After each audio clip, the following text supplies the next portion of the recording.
Je me présente, Jean Daigle. Je suis responsable à la location ici au manoir. L'histoire de la résidence, en fait, au tout début, c'était les Frères de la Charité qui avaient un monastère ici sur le terrain, qui ont vendu dans les années 90.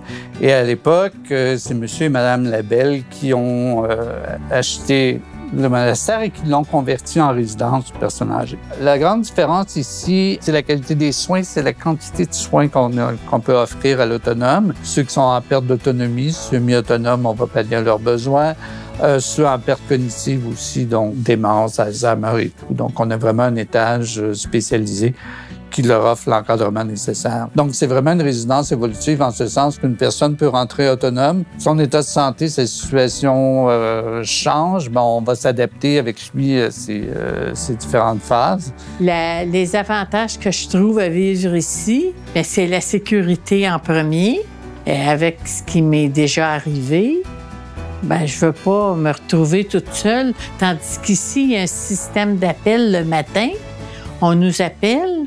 Puis si on ne répond pas, on va à notre appartement. Fait que ça, c'est bien rassurant. Après ça, la nourriture. On a un menu très varié. Ça va de l'ossobuco. On a un chef italien qui cuisine des petits plats italiens très appréciés de la clientèle. Les 3 repas sont servis à la salle à manger. Donc, congé de cuisine, épicerie, vaisselle, l'entretien ménager 1 fois par semaine, congé de ménage, quand même bien.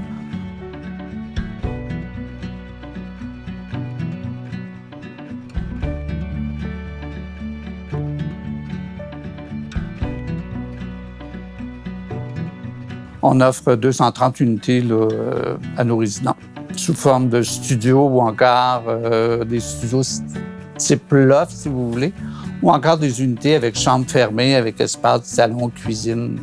S'il y a des commodités environnantes à la résidence, donc vous avez la place Versailles, différents commerces ici sur la rue Sherbrooke, tout près. Et vous êtes quand même tout près du centre-ville pour ceux qui peuvent prendre le métro, se rendre. Donc, c'est quand même facile d'accès. Le fait que le métro soit à 2 pas de la résidence, je vais aller à la Place des Arts, c'est direct. Ça, j'apprécie ça beaucoup. C'est une résidence où les gens vont socialiser facilement. Les activités de loisirs aussi, donc, qui sont très variées. Le matin, vous avez toujours une petite séance d'activité physique, question de se dégourdir pour la journée. L'après-midi, vous avez toujours une activité, soit de création, des ateliers de peinture, des quiz, bricolage, ou encore, on va présenter des reportages sur, par exemple, destination voyage, faire découvrir différents pays, différentes options. Donc, c'est suivi d'une discussion, donc c'est très stimulant.